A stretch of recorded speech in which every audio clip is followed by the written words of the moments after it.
Toto je plne elektrický Mercedes-Benz E-Sprinter, skríňová dodávka Pro dlhá. Mercedes sa celkom slušne hrá s tými názvami, dá vždycky zabrať ich povedať.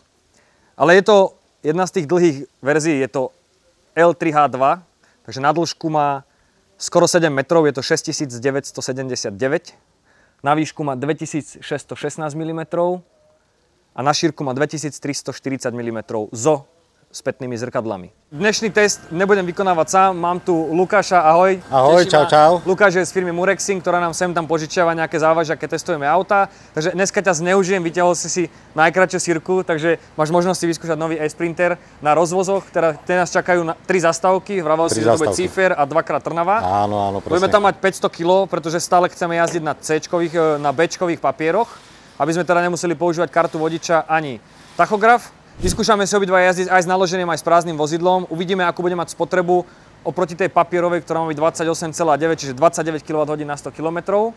Ja ti samozrejme poviem, koľko sa mi podarilo najazdiť na našej jazde na spotrebu. No. A uvidíme, koľko sa nám podarí najazdiť, kým sa vrátime naspäť s plným a s prázdnym autom. Takže ideme do aut a ideme si rozviesť náklad, ktorý máme už naložený.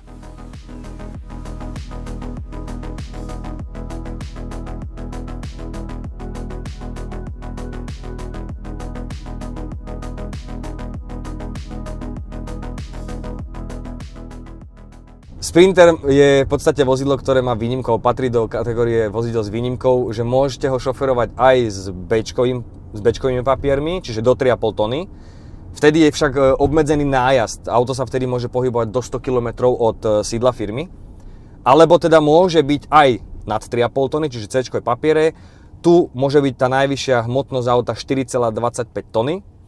Ale v tom momente už treba použiť tachograf a kartu vodiča. Tachograf je tu vlastne montovaný od výroby, ale tam sa my dneska nedostaneme, máme totiž to naloženú len necelú pol tonu. Takže aspoň uvidíme, aký bude mať rozdiel v spotrebe baterky, pol tona naložená, pretože pri prázdnom aute ja už som urobil jazdu na spotrebu a tam bola tá spotreba kWh presne papierová, hej, ja som mal 29 kWh, v papieroch od Mercedesu je udávaných 28,9, čiže hráme sa o desatinky.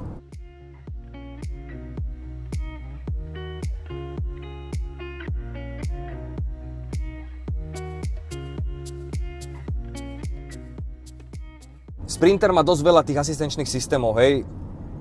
Značky naozaj reagujú, pozrite sa, 52-3 podľa ručičky, už mi to tu vypiskuje, čiže to vypínam, aby nás to nerušilo počas jazdenia. A čo sa týka ostatných tých jazdných asistentov, tak udržiavanie v jazdnom pruhu je v podstate vibrovanie na volante, hej, miestami sa to chce trošičku popretlačať s tebou, ale nie je to také hrozné, ako som už zvyknutý z niektorých iných vozidiel.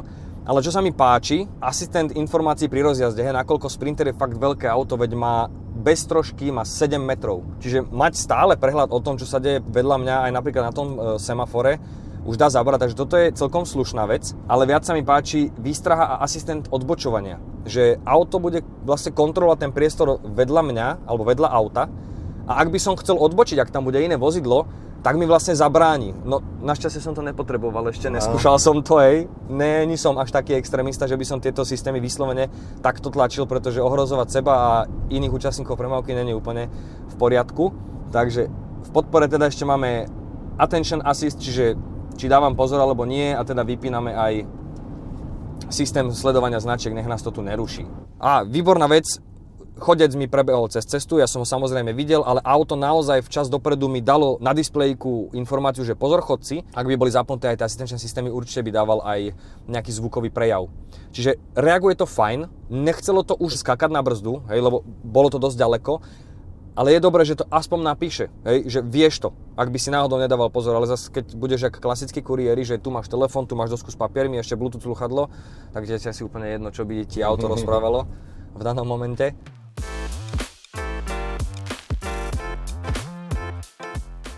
Už keď sme teda pri tom infotainmente, ty Lukáš teraz nemáš plné ruky volantu ako ja, takže čo si myslíš o takomto displeji, o tom, ako je spravený ten infotainment pre šoféra, ktorý auto bude využívať ako užitkač, dennodenne, hej, budeš tu mať proste naložené veci, budeš to vykladať, nakladať jedno s druhým.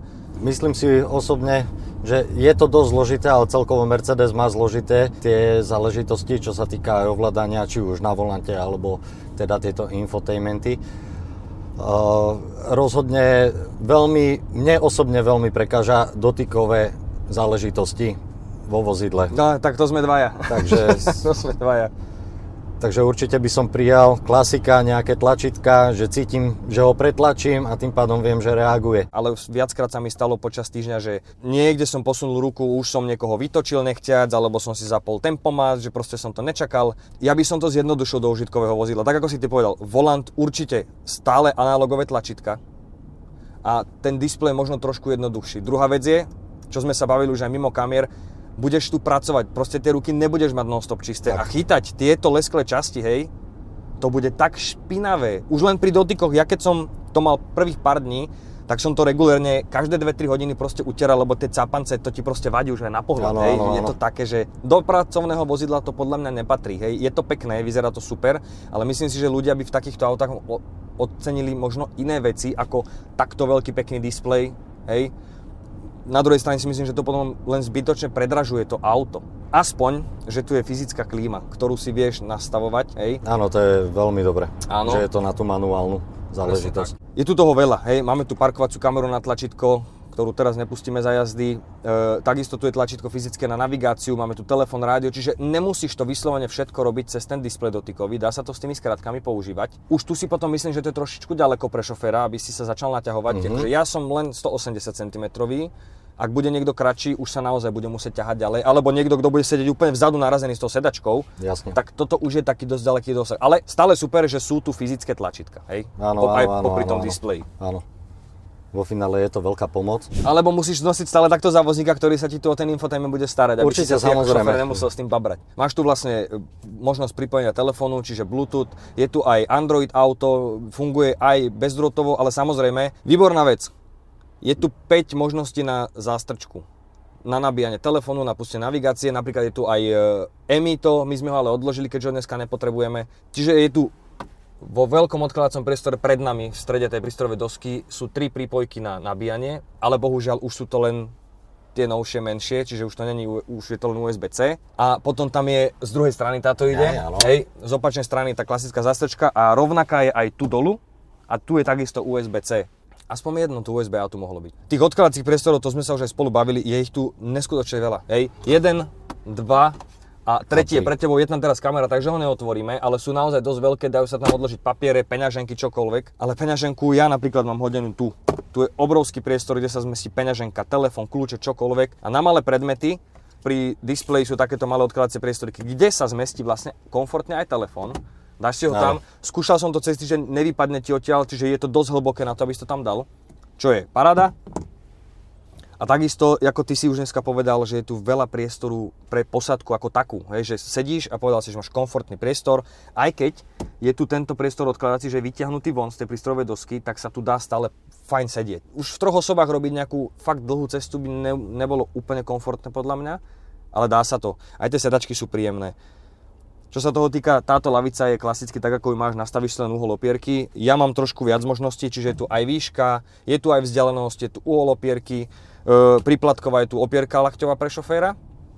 A ja mám ešte možnosť aj nastavenia si bedrovej opierky, čo je super pri dlhých cestách a keď fakt pracujem s ťažkými nákladmi, tak fakt chcem, aby si ten chrbát oddychol čo najviac. No a tá úplná výhra je, že je tu aj vyhrievanie tej šoférovej sedačky. Ak si správne pamätám, myslím, že by mala byť možnosť aj vyhrievanie tej lavice. A kompletne, alebo len pre spolujazca? Neviem presne. K tomu už som sa nedočítal. Ale asi by bolo fajn ju mať podľa mňa celú. Keď už sa dáva, tak celú. Áno, presne tak. Niekto si už možno všimol zatiaľ na videu, planta nám tu bunda, alebo teda visí.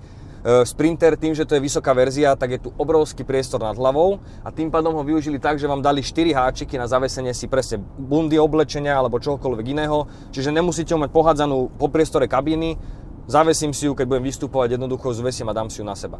Nado mňou, nad mojou hlavou, není ten klasický odkladací priestor, je tu taký safe na zamykanie, čiže keď tam budem mať nejaké peňaženku alebo hotovosť z preberania po výkladke, tak si ju sem viem odložiť, tým pádom viem, že je zamknutá a vlastne nad tebou hore je ten klasický odkladací priestor, kde si môžeš niečo položiť. Čo sa týka toho šoferovania, ako ty sa cítiš za tých pár kilometrov, ktoré sme už prešli z pohľadu toho spolujazdca? Takto, čo sa týka za mňa, komfort ako spolujazdec v poriadku, väčšinou som zvyknutý za tým volantom, takže tak nejak, čiže toho spolujazdca si až tak boh vie ako neužijem.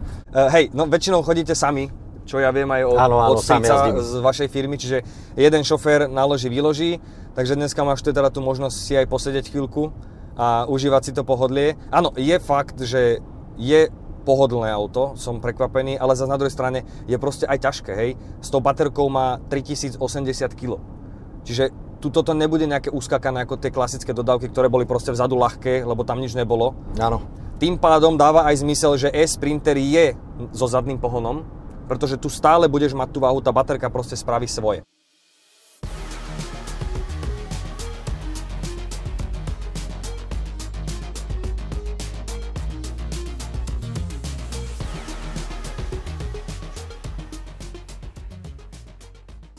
Okrem samotných rozmerov auta sú veľmi dôležité aj rozmery tých bočných a zadných dverí, pretože cez ne budete nakladať najviac tovaru, nákladu, ktorý budete voziť. A teda zabezpečiť poriadny priestor je dôležité. Našťastie na toto sa v Mercedese myslelo. A teda bočné dvere vám poskytnú 131 cm v tom najúžšom bode. 197 cm je to na výšku, ale od podlahy, pretože medzi podlahou a tým nástupným schodíkom je 15 cm rozdiel. Druhá vec je, že 47 cm vysoko je ten nášlapný schodík, takže s niečím ťažkým v ruke robiť takto vysoký krok a chodiť hore alebo dole bude celkom dosť náročné. Ešte horšie je to v tej zadnej časti. 164 cm vám ponúkne ten zadný otvor po tie najúžšie body. 184 je to presne po túto spodnú časť, ale je to plus 20 cm po ten nášlapný schodík. A tu nastáva problém, ak budem mať niečo ťažké v rukách, nejakých 30-40 kg, budem to mať zniesť dolu. Ten schodík je síce dosť široký, ale hneď pred ním je vlastne tá časť nárazníku. Čiže keď do nej zavadím pätou, už bez toho, že sa len tak postavím, mám ten schodík v polovici nohy. Čiže ako ten nárazník zavadím, veľmi jednoducho dokážem padnúť. A padnúť z 50 cm s takou váhou v rukách asi nebude úplne ideálna situácia. 193 cm na výšku vám poskytne Sprinter, ale je to len po tieto malé vzpery. Keď sa dotknem úplne stropu, tak tam je to niečo málo cez 2 metre. A 4,4 metra, presne to je 4410 mm, vám ponúkne na dĺžku. Okrem výšky a dĺžky je aj celkom dosť široký. V tom najúžšom bode, teda medzi blatníkmi, je to 134 cm a medzi tými bočnými vzperami je to až 173 cm, čo je naozaj dosť široké. Není problém sa naložiť komplet celú Europaletu, či na dĺžku, alebo na šírku. A teda celkový objem, ktorý vám e-Sprinter ponúka, je 14 metrov kubických. Dokážete do neho naložiť skoro 1,2 tony. Nášlapný schodík je za úrovni kolena. A potom nakladacia hrana je ešte asi do 10 cm viac, čiže ak budeme nakladať fyzicky niečo rukami, tak sa podľa mňa narobíme jak blázni. Hej? Lebo spraviť naozaj s nejakou ťažkou vecou tak vysoký krok bude podľa mňa náročné. Aj ten schodík je dosť akože dlhý, čiže aj keby ste niesli niečo väčšie a nakladáte to, tak aby si sa natiahol. Áno, a presne, že je to ďaleko, presne od kraja schodíku po tú plochu donútra. A čo som ešte zistil, keď budeš potom vychádzať von, že náhodou niečo vykladáš a musíš zísť dole, tak ten schodík sám o sebe je tak schovaný pod tou nakladacou hranou, že máš málo priestoru, keď tam tú nohu dáš, že je to také naozaj nekomfortné, že aby si správne vstúpil. Tak ono, my keď aj vozíme materiál, tak áno, väčšinou to vykladajú vysokozdvižné vozíky, alebo teda zákazníci si to vykladajú manuálne, ručne. Keď ideme na konkrétnu stavbu, tak práve toto by bol ten prípad, že by sa tam narobili teda.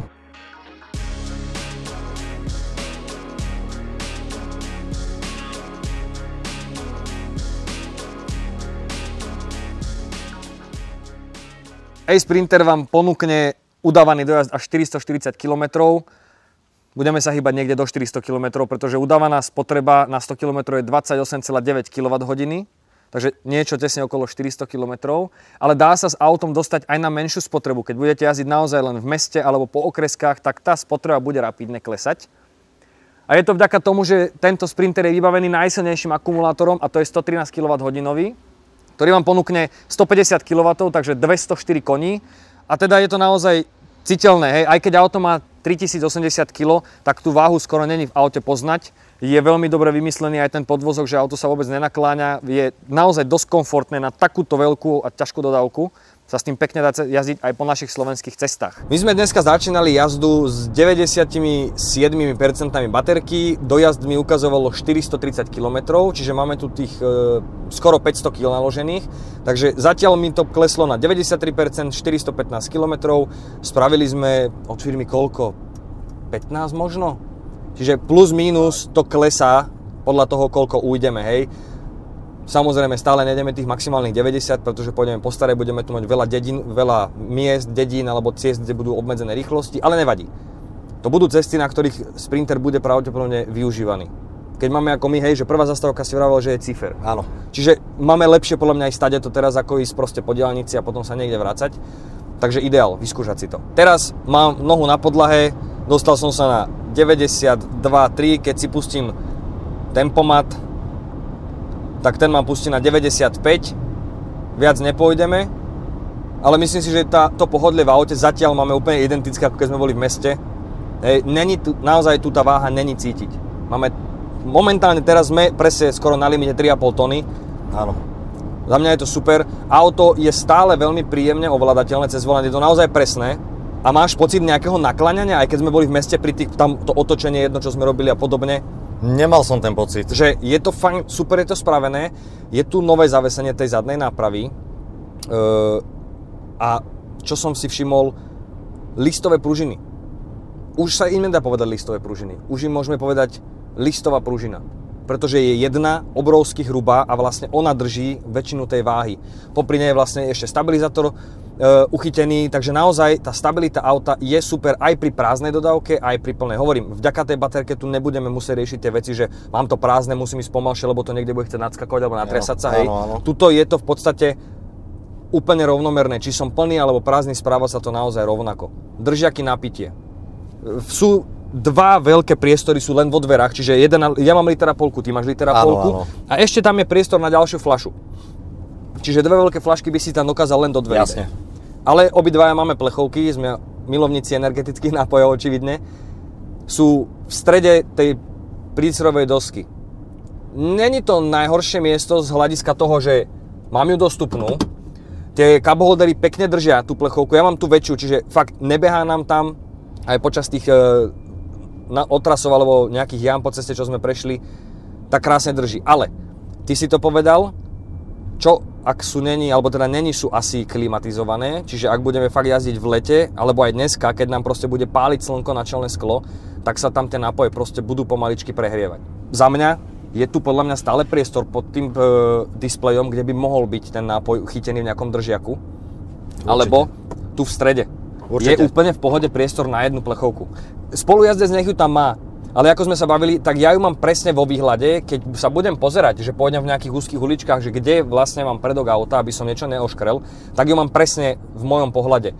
Čiže to by sa dalo možno trošku inak vymyslieť.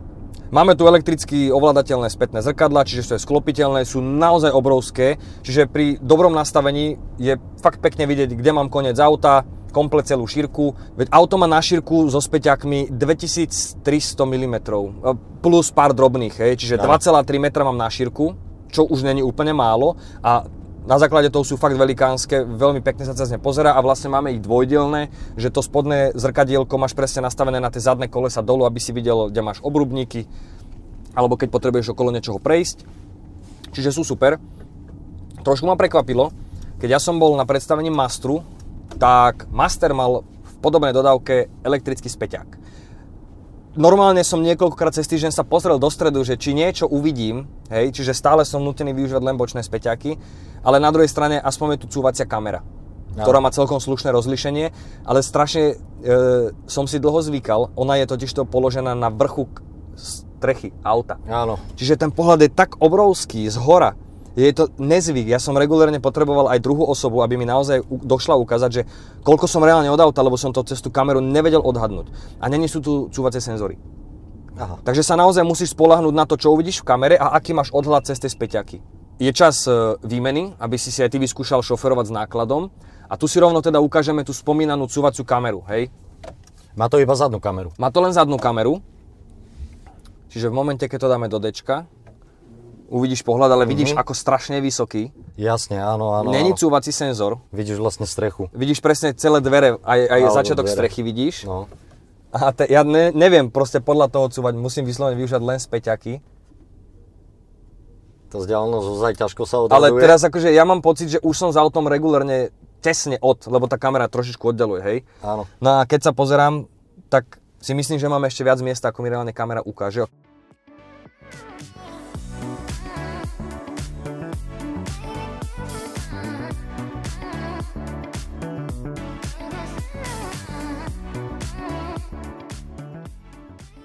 Prvý dojem už len keď som nasadol sem na túto sedačku, tak úplne inak sa mi sedí. Je to citeľné, presne. Je to citeľné veľmi. Ja totiž to mám nastavenú tú kolísku sedadla úplne hore, aby som presne v tej sedačke sedel, že nech ma drží. Áno. A prvé, čo ty si presne chytil, je tá stredová časť spredu, že si ju ešte potiahol dopredu, lebo máš trošku dlhšie nohy ako ja, takže si to hneď ocenil. Áno, nastavenie tej šoferovej sedačky je fakt super. Tá poloha za volantom sa dá naozaj veľmi dobre nastaviť, dokonca čo je super, aj ten volant sa dá aj vyťahovať pozdĺžne, aj hore-dole a je tam naozaj velikánsky rozsah toho. Čiže sa nebude stať, že keby tam bol aj niekto menší ako my dvaja, že by mal problém s dotiahnutím na volant, lebo sa to dá fakt nastaviť. Viditeľnosť je dobrá, je síce pravda, že v istých momentoch nám splýva z jedného pohľadu, prístrojová doska s kapotou, čiže tu už by menší človek mohol mať trošku problém s tým, že presne vidieť, lebo ja tak ako sedím tu oproti tej šoférovej, tak sa regulárne musím nakloniť, aby som videl, kam mi pokračuje kapota, lebo mi ju zakrýva jak trošku prístrojovka, tak presne stierať, že je na línii tej kapoty. Áno. Ale hovorím, to není našťastie problém na tej šoférovej sedačke.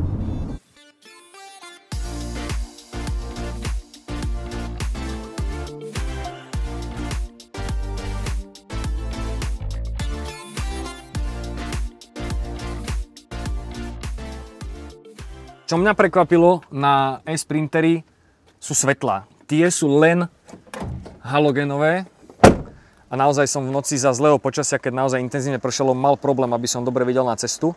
No a už keď sme vpredu, tak si prejdeme rovno aj priestor pod kapotou. Pod kapotou nájdete elektromotor, uvidíte tu krásne 3 nádržky, jedna je na ostrekovače, väčšiu som asi ešte nevidel. Potom tu máte nádržku na chladiacu kvapalinu a takisto na brzdovú kvapalinu. Čo je však zaujímavosťou, jedno šasy v Mercedesi e-Sprinter, alebo teda Sprinteri je vyrábané, pretože je iba na vás, ktorý motor si vyberiete, je montovaný do toho istého priestoru, čiže sú veľmi podobné aj tie uchytávacie body. Čo ešte nájdeme na tej prednej časti v maske, je priestor pre nabíjanie. Dá sa otvoriť, dvierka sa dajú otvoriť dotykovo, alebo ak to nechcete robiť dotykovo, dajú sa otvoriť aj znútra z pohodlia cez infotainment. Je síce fajn, že tá nabíjačka je schovaná v prednej časti pod znakom, vyzerá to dobre, ale na druhej strane nezabúdajte na to, že auto má bezmála 7 metrov, takže budete musieť hľadať nabíjačky, ktoré budú mať dostatočne veľké parkovacie miesta, alebo budete musieť nabíjať po nociach, keď sú není nabíjačky tak strašne vyťažené, alebo proste pôjdete, jak ja, tak, že zaberete komplet celé 2 miesta na nabíjačkách, aby ste sa dokázali vynabiť. A teda dúfajte, že káble na nabíjacích staniciach budú dostatočne dlhé. Ty bohužiaľ nemáš tú možnosť si to vyskúšať, ale ja na jazde na spotrebu som bol. Pršalo asi najviac, ako sa len dalo. Regulérne som nevidel svetla na ceste. Išiel som po diaľnici, tak som naozaj musel ísť za nejakým autom, no v tejto rýchlosti to bol kamión, aby som vôbec videl, kde mi tie svetla svietia, že hej, na ten jeho náves, tam sa to odrážalo. Ale na ceste som regulérne nevidel svetla a posádka, čo bola so mňou, mi fakt povedala asi 2-krát, že proste radšej zastav a počkajme, kým prestane pršať. Na Mercedes za mňa nepatria takéto svetla. Aspoň nejaké ledky alebo niečo, nech to je fakt vidieť, lebo to bolo naozaj... V podstate som išiel naslepo a keď som sa o tom bavil s kolegom, tak povedal, že asi si istý, že si mal zapnuté svetla. Tak ja som regulérne na diaľnici vypol svetla, zapol som ich naspäť, nenechal som ich v automatike, ja som ich naozaj zapol fyzicky. Áno. A to v tom počasí bola skoro nulová zmena. Áno, potom keď sa nám vyčasilo, že už nepršalo, tak sa svetla objavili, ale proste slabúčké žlté svetlá, ale máme prisvedcovanie do zákrut cez hmlovky. Aspoň niečo. Aspoň niečo, presne tak. Aj tie hmlovky musím povedať, že ja som naozaj potom zvyšok pezinskej baby prešiel so zapnutými hmlovkami, aby som naozaj trošku viacej videl. Tie fungujú super. Mal som čo robiť, aby mi tie svetlá regulárne ukázali tú zver popri ceste. Veľakrát sa stalo, že naozaj som mu zbadal, že bola vedľa mňa na poslednú chvíľu. V meste, keď som bol, tak mi regulérne mestské osvetlenie tie moje svetla vymazalo. Dúfam, že bude možnosť príplatkových lepších svetiel sem. Fakt, aspoň tie ledky. Na tú cenovku, v ktorej sa pohybujeme s týmto autom, to podľa mňa nemali byť halogénové svetla. Ale tú cenu si necháme až na neskôr.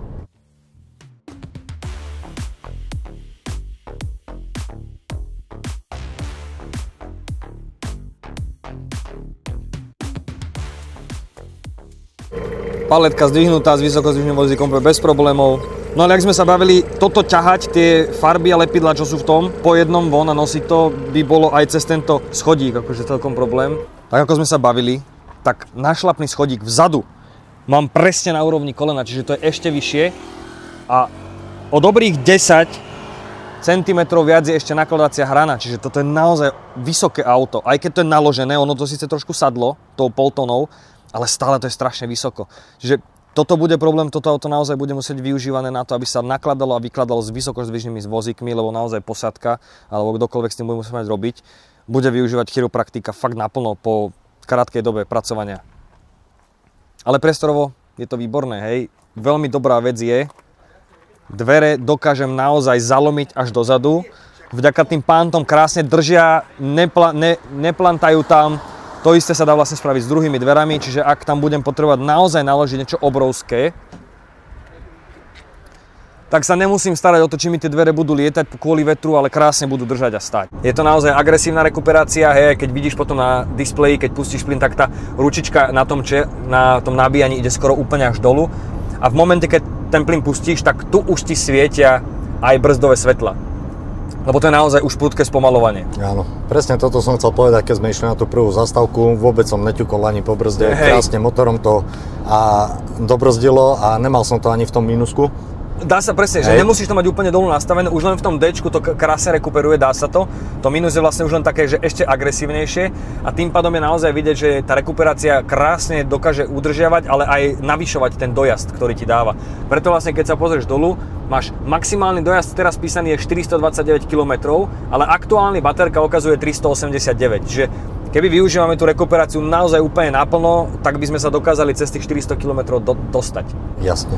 No, zatiaľ môžeme zhodnotiť to, že prešli sme z Bratislavy z firmy do Cifera a ten dojazd regulérne klesol od ten úsek, ktorý sme prešli, čiže stále máme dojazd 388 km, ktorý ukazuje auto. A už tam nemáme pol tonu, už sme vyhodili čo, možno nejakých 100 kg? Máme to aj na papieri napísané, tento druhý to bude. A tu máme váhu. Tu sme vyhodili 80 kg. Sme zatiaľ hodili dolu, čiže sme stále niečo pod pol tonou. A teda ten dojazd drží, musím povedať, hej. Čakal som, že už pol tona niečo spraví, ale krásne to ide. Je pravda, že ideme mimo diaľnice, ideme bočnými cestami, ale nemáme tam stále plyn, brzda a tieto záležitosti. Presne ideme tak. plynulo nejakou konštantnou rýchlosťou, hýbeme sa niekde medzi 70-80 km stále v tomto rozpätí, čiže aj na ten spaľovací motor je to tým pádom šetrné a koľko toto je elektrika, tak takisto je to šetrné na tom dojazde. To je jedna vec a zase druhá vec, že keď to budeš mať fakt naložené aj naplno, tak to proste nebudeš tlačiť na tú maximálku tých 95. Taký strašný rozdiel to už není. A nám to neurobí nejaký hrozný časový rozostup, hej, že dojdeš o moc neskôr. Ale hlavne si takto schopný potom takéto roznášky spraviť dve s krátkym nabíjaním aj 3 počas dňa. Hej, lebo však Trnava, Bratislava, hore dole to máš nejakých 100 km, čiže to úplne v pohode zvládneš.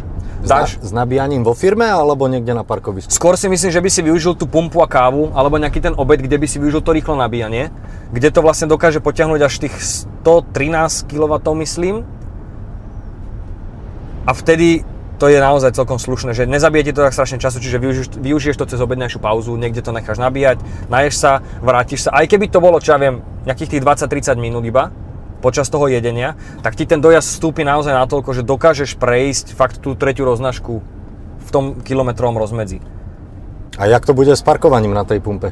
No, to je dosť problém. Ja som bol včera na nabíjačke, nebol som na pumpe, bol som pri McDonalde a regulérne som s autom zabral proste komplet celé dve parkovacie miesta, pretože je to obrovské dlhé, ale to není problém len takýchto dodávok, to je celkovo problém nabíjania veľkých užitkových vozidiel elektrických, že proste sú není prispôsobené tie nabíjačky, ktoré by zvládli obsiahnuť jedno auto na jeden parkovací slot. Jediná taká je, čo sme sa pred chvíľkou bavili, M-Park tu v Trnave.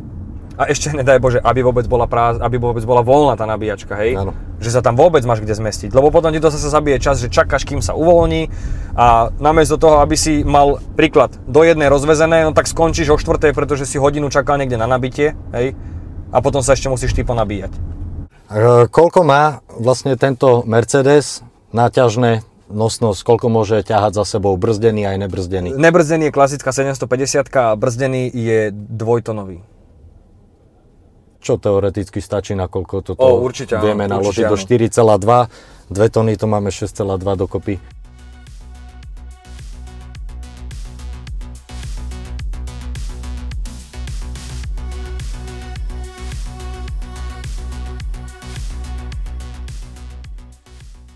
Takže sme na druhom mieste výkladky, nachádzame sa v Trnave, ideme vyložiť druhú nákladku. Zatiaľ sa nám cesta darí celkom slušne, aj dojazd nám neklesá nejak extrémne veľa. Prešli sme z Bratislavy do Trnavy so zastávkou v Ciferi. Ten dojazd je 384 km, ako sme spomínali, a 85% baterky, takže vyzerá to tak, že aj s poltonovým nákladom dokáže Sprinter splniť tých 400 km spomínaných. Uvidíme, ako to bude na konci, keď vyložíme všetko a vrátime sa do Bratislavy. Madlo, ktoré je tu v nákladnom priestore, ja som síce len ľahká váha, takže ja s tým až tak strašne nepohnem, ale keď sa ho naozaj zapriem, že sa potiahnem hore, je cítiť, že sa hýbe. Ak to bude niekto ťažší a bude sa to takto využívať dennodenne, je len otázka času, kedy sa to v tom vykýve a bude sa to musieť opravovať, ale proste budú to zbytočné starosti. A úplne identické madlo je aj na tých zadných dverách, takže toto by som možno do budúcna vyriešil nejak pevnejšie, aby to nemalo tú vôľu v pohybe. Čo sa týka rezervy alebo nejakej dofukovacej sady, dofukovacia sada v tomto vozidle by podľa mňa nemala čo robiť, nakoľko jazdí zaťažené. Hej, a... Je tu rezerva, je vzadu prichytená o spodok, ja už som ju pozeral, akože to bude celkom náročná práca na zloženie ju dolu, ale je tu. To je to dôležité, že vieš ju použiť v prípade nutnosti, len by si sa asi narobil, kým ju dáš dolu. Vôbec nevadí, ale človek ušetrí čas, lebo nebude čakať na nejaký odťah alebo tak. Pýtal si sa ma v aute na tú rezervu, takže tá sa tu nachádza, ako som ti povedal. Je úplne vzadu na vozidle, ale kým ju dáš dole, tak sa celkom narobíš, lebo ak si všimneš, tak na tej zadnej časti sú skoby, ktoré ju držia na dvoch šroboch. Áno. Čiže sa budeš musieť presne takýmto spôsobom plaziť popod auto, aby si sa k ním dostal. A teraz ma napadla vec, si predstav, že tú pneumatiku budeš mať prázdnu na tej jednej strane. Takže tu budeš mať trošku stiesneného priestoru, ale bavili sme sa rovno aj o tej náprave, takže môžeš si všimnúť, že naozaj je robustná, obrovská, s veľkým stabilizátorom. Ten nový list, hej, už tu teda není listové pružiny, ale vidíš, že to je jeden taký plný kus, aj vyzerá, že to je z nejakého iného materiálu. Ale ako sme hovorili aj za jazdy, tak to funguje naozaj dobre. Veľmi pekne to tlmí, či to je plné prázdne, funguje to super. A tak ako si ty povedal, není ho počuť. Není ho počuť, je tichý. Tým, že to je jeden kus, tak vlastne o seba nemá čo trieť, takže to v podstate je aj tichšie. Takže bavili sme sa o tej rezerve, ale k tej rezerve samozrejme potrebuješ aj nejaké nárade, aby si ju dokázal dať dolu. Hej, predsa len to nebudeš robiť rukami. Takže fajn využitý priestor pod nohami spolujazca. Na toto budete potrebovať minimálne nejakú mincu, aby ste tie šrobiky dokázali odtiahnuť.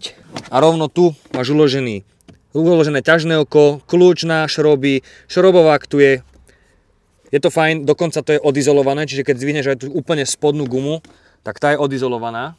A ešte jeden úložný priestor, ktorý sa nám nachádza rovno pod schodíkom. Tak ako som vravel, auto má hydraulický dvihák, čiže ak dostaneš defekt, tak s hydraulickým dvihákom si auto krásne dvihneš. Tým, že sme tu dneska mali byť dvaja, tak na týchto dodávkach a dvojlaviciach je fajn výhoda toho, že tie sedačky v sebe dokážu mať úložný priestor a tým pádom som ja nabíjací kábel dokázal takto v obale zmestiť dnu. Výborne. Sedačku dokáže zatvoriť a sme v Mercedese, to sa samozrejme ukáže. Hej. Takže najkrajšie nabíjačky. Ja som medzičasom Lukáša už vysadil na firme, potom ako sme v Trnave vyložili poslednú zásielku, už sme sa vracali naspäť s prázdnym autom. A išli sme stále po tých okreskách, alebo teda po starej ceste z Trnavy. A veľmi ma prekvapil Sprinter dnes, že tá spotreba bola regulérne nižšia, ako bola udávaná papierovo, tých 28,9. Tak keď sme prišli do Murexinu, tak mi na displeji svietila priemerná spotreba 25 kWh na 100 km. Samozrejme, boli úseky, kde sa išlo proste 50-60, lebo dedinky jedno s druhým, ale prečo by nebol Sprinter využívaný presne na takýchto trasách. Takže za mňa tá spotreba veľmi dobrá, čiže regulárne by tu bolo možné s takou spotrebou priemernou sa dostať aj cez tých 400 km. A to ma naozaj veľmi prekvapilo. Ale čo sa týka ešte raz tých jazdných vlastností, ten podvozok je tu nastavený perfektne, naozaj to funguje super. Napriek tomu, že to je 7-metrové vozidlo, ten volant má brutálne dobrú odozvu. Nepotrebujem naozaj veľmi veľa nakrúcať na volante, každý jeden manéver, ktorý spravím, hneď cítim v aute. Dokonca aj teraz s prázdnym vozidlom, keď spravím takéto niečo, auto nemá tendenciu plávať. Cítim, že sa jemnúčko preklápa, ale dobre, veď je to vysoké, je to ťažké, ale je to stále dosť stabilné. Prekvapila ma tá cena. Asi najviac zo všetkých vecí, ktoré sme tu dneska riešili, čo tu mohlo byť, alebo čo by tu mohlo byť inak vymyslené, tak 102 000 z DPH je akože pálka určite. Pri takej cene by som myslel, že tu naozaj budú aspoň tie LED-kové svetlá, automatická klimatizácia. A hovorím, za mňa nemusel by tu byť vôbec, jak by som to povedal, takýto nadúpaný displej, hej, ten MIB infotainment, on funguje výborne, ale podľa mňa je do takéhoto auta zbytočne komplikovaný. Úplne v pohode tu mohlo byť niečo jednoduchšie, čo bude proste mať. Bude tam navigácia, bude tam spojenie s telefónom a základné funkcie, ktoré potrebujem mať. A takisto tu nemusel podľa mňa byť tento dotykový volant.